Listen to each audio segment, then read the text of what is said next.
Halo, selamat pagi, selamat siang, selamat sore, selamat malam, selamat subuh, dan selamat apapun waktu ketika kalian nonton Pak Eko Mahasiswa episode ke-28 kali ini.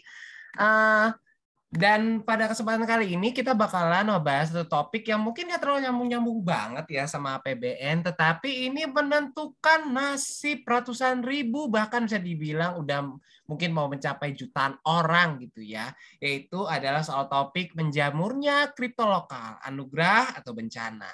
Nah, mungkin semuanya udah pernah dengar kali ya bahwa kemarin tuh salah satu keluarga selebritis ternama Indonesia ya, keluarga Anam atau pokoknya The Hermansyahs itu yang ngeluarin token kripto yang namanya ASIX, dan juga ada berbagai kripto-kripto lokal lain yang sekarang sudah menjamur gitu. Nah, untuk ngebahas tentang hal tersebut secara dari segi keekonomiannya, gue ditemenin sama dua orang yang bisa dibilang ya kaliber-kaliber banget lah di bidangnya gitu. Jadi pantas gitu temenin gue sebagai host Pantek berpengalaman cetar membahana. Oke, mungkin ada yang mau kenalan duluan? Dari gue dulu, halo teman-teman semua, nama gue Zulfikar. Di sini gue nemenin masternya ekonomi nih, Karyo. Nah, jadi yang paling master dari master-masternya tuh di sini Karyo sebenarnya. Oke, ini aku lanjut ya. Gue nih mau perkenalin gitu. Gue Iksan. Di sini juga gue setuju banget nih sama Julfikar bahwa si Rio ini juga master gitu. Nah, mungkin lebih spesinya sebenarnya pembahasan materi malam ini Rio sih, gitu. Oke, cukup cukup. Oke, nah sebenarnya masternya bukan gue ya, tapi di atas lagi tuh ada Grand Master of them all ya, itu namanya Pak Eko ya. Dan Pak Eko ini sosok misterius, mungkin juga dia nerbitin kripto, nah kita nggak pernah tahu ya. Lihat nanti gitu, langkah dari Pak Eko selanjutnya. Tapi langkah yang sekarang Pak Eko ambil adalah ngasih 3 pertanyaan ke gue melalui Wangsit ya, soal kripto lokal ini. Kira-kira anugerah apa bencana sih nih? Oke, yang pertama nih, sebenarnya sekarang apa sih yang terjadi sama kripto lokal? Ada yang mau jawab duluan? Mungkin dari gue tahu. Sebenarnya gue juga sempat mainan kripto gitu, walaupun rugi dan ruginya 50%, jadi ya, jadi menurut gue kripto itu benar-benar membuat demand masyarakat semakin tinggi gitu, karena memang return-nya tuh tinggi banget, bisa 20 menit return-nya bisa sampai 100% dan lain-lain gitu. Nah, menurut gue kripto lokal ini semakin menjamur karena memang permintaan di masyarakat itu semakin tinggi, makanya komunitas-komunitas lokal atau keluarga-keluarga di Indonesia seperti The Hermansyah itu bikin kripto. Salah satunya ASIC gitu ya, yang kemarin sempat viral. Nah, menurut gue memang itu bisa terjadi karena adanya permintaan dari masyarakat, khususnya di Indonesia, dan karena di Indonesia ini demand-nya banyak banget nih terhadap kripto, makanya orang-orang di Indonesia kenapa kita nggak bikin kripto lokal sendiri gitu. Kayak di ASIC misalnya, dia itu yang gue tahu, dia bikin project-project khas Nusantara, misalnya game Nusantara, terus project-project metaverse yang khas Nusantara kayak gitu.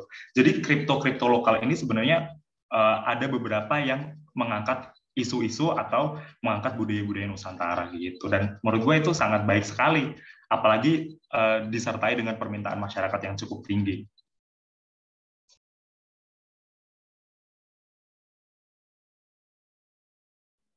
Nah, mungkin ini langsung nyambung aja. Mungkin kalau perspektifku sih nggak jauh beda gitu dengan Julfikar. Cuma penekanannya mungkin aku lebih ke ini. Mungkin aku bisa jawab kalau pertanyaan tadi dari Rio, ini bencana atau musibah gitu kan. Aku lebih ngarah analisisnya ke hal-hal yang positif gitu, optimis lah gitu. Ini merupakan sebuah anugerah gitu, bisa dibilang anugerah gitu. Karena aku melihatnya kripto ini bisa berkembang jika nanti ditunjang yang dibilang Julfikar tadi, adanya bentuk komunitas yang solid gitu, dan mungkin nanti akan dibentuk ekosistem yang baik atau sistem yang baik di kripto nanti gitu. Ini juga akan menunjang kripto lokal lainnya gitu untuk berkembang dan mungkin akan lebih banyak lagi gitu dari sekarang gitu. Apalagi ini kan ada beberapa kripto yang udah naik daun kan, 1-2an gitu di lokalan gitu kan. Mungkin nanti akan disusul kripto lain dengan mungkin skema atau dalam bidang yang beda-beda gitu nanti. termasuk di luar bidang kesehatan gitu kan. Karena yang aku tahu tuh kripto yang sekarang lagi naik daun ada Live gitu kan kalau nggak salah di bidang kesehatan gitu. Itu lagi naik daun kalau nggak salah gitu kan. Gitu sih. Oke, nah kalau misalnya gue sendiri pada taunya ya soal kripto lokal ini dari feeds IG, di mana di feeds IG itu banyak banget kayak screenshotan, chat-chat grup Telegram ASICS, terus juga ada grup Telegram apa lagi tuh di kripto lokal lain di mana ada banyak banget pengguna yang nanyain kayak kok ini modal saya misalnya ya sebut aja ya, misalnya kok modal saya ini 10 juta sekarang tinggal 6 juta. Nah, itu pakai tanda tanya. Itu berarti artinya ketika dia menceburkan diri ke dalam situ, dia hanya tertarik karena yang bikinnya terkenal instead of the crypto itself. Jadi sebenarnya ngerti kriptonya sih enggak. Cuma karena ini bikin yang terkenal, udah deh masukin deh duitnya deh. Nah, bayangin aja itu betapa mudahnya orang Indonesia untuk menceburkan uangnya terhadap kripto yang sebenarnya bahkan gue sendiri pun nggak terlalu paham loh, jujur. Jadi kalau misalnya kedua teman-teman gue ini cenderung lebih positif ya terhadap kripto lokal, kalau gue sendiri sih ya it's a neutral thing. Meskipun kripto itu sama uang tidak bisa disamakan, tapi tetap mereka berdua sama-sama netral. Tetapi ada catatannya, yaitu catatan soal literasi finansial. Ya, akan kita bahas nanti ya. Oke, sekarang yang kedua dulu. Tadi kan disebutin ya bahwa demand masyarakat ini semakin tinggi terhadap kemunculan berbagai kripto-kripto baru. Nah, terus kenapa sih kira-kira dia bisa menjamurnya tuh akhir-akhir ini? Kenapa nggak dari misalnya 2018, 2017 gitu? Iya menarik ya sebenarnya. Kalau dipikir-pikir kenapa nggak dari dulu dan emang baru di 2020-an ini. Karena kalau misalnya kita lihat sendiri itu, kenapa pada akhirnya kripto ini semakin menjamur, dilihat dari track and record-nya Bitcoin gitu. Bitcoin udah berapa ratus % dari awal mula dia terbit, terus ada Shiba Inu misalnya yang sampai beribu-ribu %, terus Ethereum dan lain-lain. Nah, menurut gue karena ada track and record yang sudah benar-benar wah gila nih kripto naiknya tinggi banget. Even di tengah-tengah tuh dia pasti fluktuasinya sangat tinggi ya. Tapi masyarakat tuh tend untuk melihat kalau si kripto ini menjanjikan karena dia long termnya dari tahun 2014 sampai sekarang misalnya itu naik terus gitu. Nah kebetulan aja ini di tahun 2020 waktu lagi lockdown ya kita semua lagi sibuk main TikTok, kita semua lagi sibuk main Instagram, terus banyak influencer yang bilang, ayo kita beli ini misalnya Doge terus atau kita beli ETH kayak gitu. Nah karena semakin meningkat tuh kripto, makanya menurut gue itu juga berdampak ke kripto lokal di Indonesia. Gitu sih, Karyo. Nah, ini kalau mungkin dari aku ini sih lebih condong lihatnya itu dari kepastian hukumnya gitu, karena sekarang gitu kan udah ada jaminan dari Kominfo, apalagi kan di tren 2018 sebelum 2020 ini kan banyak tren gitu pialang berjangka yang mungkin ilegal gitu kan, investasi ilegal, terus ada juga mungkin binary option yang ilegal gitu. Nah mungkin sekarang karena ada pembenaran, bukan pembenaran sih, perbaikan gitu, kita nyebutnya perbaikan aja gitu dari pemerintahan gitu kan diwakili oleh Kominfo mengenai penjaringan dari investasi-investasi ilegal atau bahkan binary option yang legal gitu. Nah ini mungkin akan juga berpengaruh juga sih sebenarnya gitu, memberi sinyal positif lah gitu bagi kripto-kripto lokal khususnya gitu untuk berkembang gitu di Indonesia sih sebenarnya gitu. Mungkin itu sih Rim. Oke, mungkin tadi nyebutnya karena sekarang ini mungkin environment regulasi semakin mendukung ya, di mana Bapepti itu kan sudah mengakui kripto itu sebagai aset berjangka. Jadi di Indonesia itu tidak diakui sebagai uang ya, tidak diakui sebagai alat transaksi, tapi sebagai aset berjangka yang bisa digunakan untuk investasi. Nah, tapi mungkin gue mau nambahin juga nih. Jadi sebenarnya salah satu yang membuat kripto populer ini juga ada recession factor. Kenapa sih bisa dibilang ada recession factor? Karena selama resesi ini kan disposable income orang-orang jatuh ya. Nah, ketika disposable income orang-orang ini jatuh, maka kripto yang ada peluang bisa naik sampai ratusan bahkan ribuan persen itu semakin atraktif di mata orang-orang.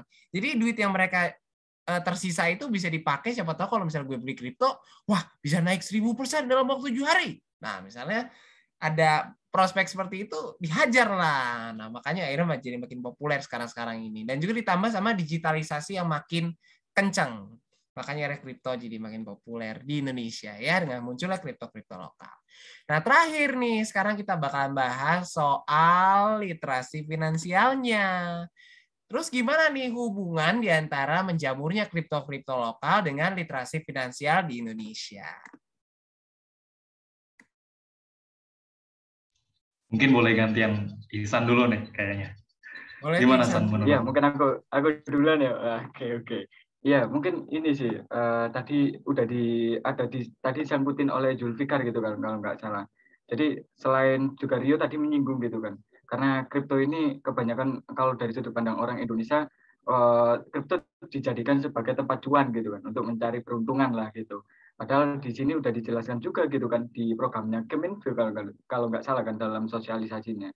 Itu mengatakan bahwa di kripto yang ada di dalamnya itu ada NFT gitu kan dan blockchain kalau nggak salah kan gitu.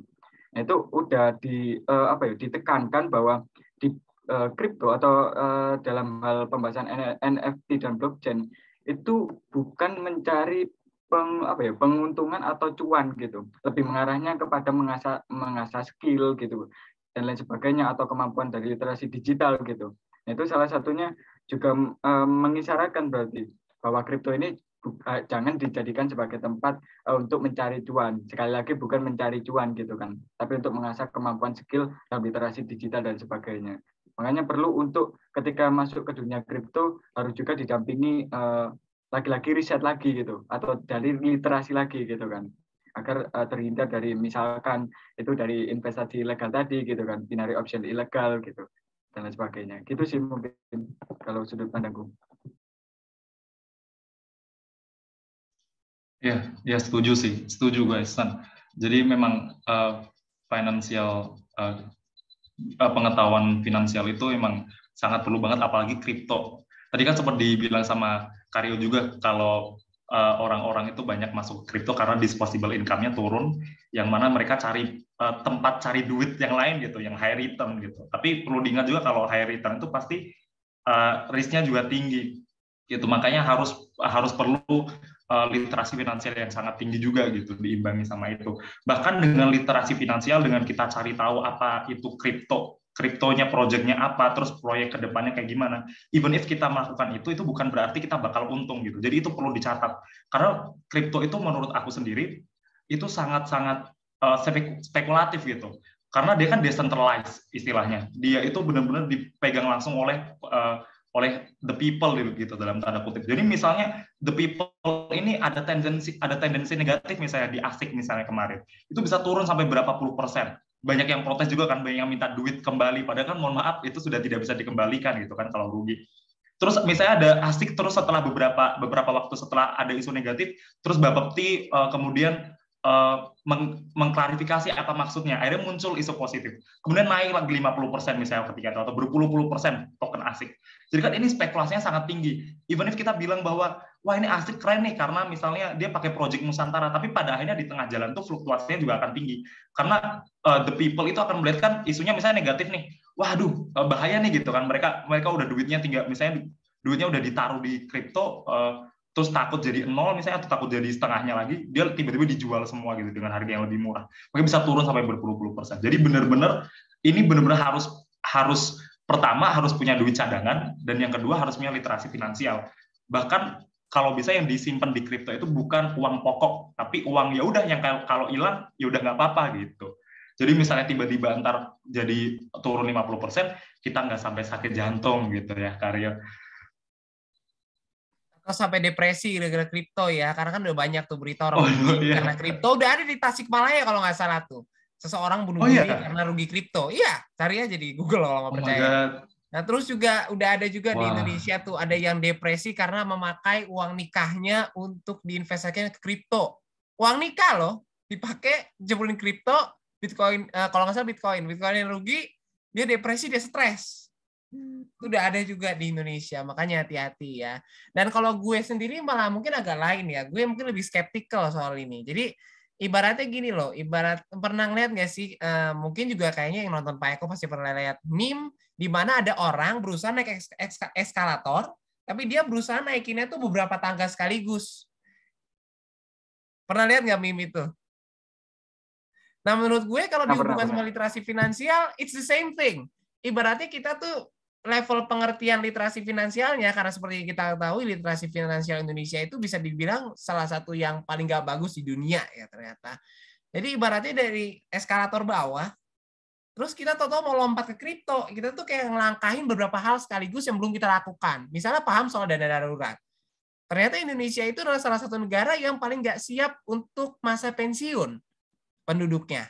Karena punya tabungan pensiunnya sedikit. Bahkan ada salah satu statistik yang bilang bahwa tabungan orang Indonesia itu rata-rata cuma cukup untuk hidup seminggu. Rata-rata loh, on average. Cuma cukup untuk hidup seminggu. Padahal mestinya kan idealnya kalau tabungan dana darurat itu kan cukup untuk misalnya 3 bulan atau bahkan 6 bulan. Ini malah rata-rata cuma seminggu. Nah itu yang istilahnya PR dasar yang belum dikerjain. Tahu-tahu kita udah mau mengarah ke yang canggih kayak kripto gitu. Nah mungkin itu yang perlu kita evaluate lagi kali ya. Jadi literasi finansial harus dinaikin dulu, baru kita bisa move beyond gitu. Ya nggak sih? Setuju. Oke deh. Nah, omongan soal dana darurat tadi ya, jadi bisa dibilang kripto ini anugerah atau bencana. It can be both. Tapi kalau misalnya ngelihat dari situasi literasi finansial yang sekarang, bisa ada yang terciprat anugerah, tapi banyak juga pasti yang akan jadi bencana ini. Karena istilahnya kebanyakan gue dengar pun rugi gitu ya. Oke deh. Nah, itu menutup episode ke-28 dari Pak Eko Mahasiswa kali ini. So, thank you banget udah nonton Pak Eko Mahasiswa terus-terusan sampai sekarang. Dan sampai jumpa di episode selanjutnya. Dadah. Thank you semua. Sorry kalau ada salah. Thank you. Dadah.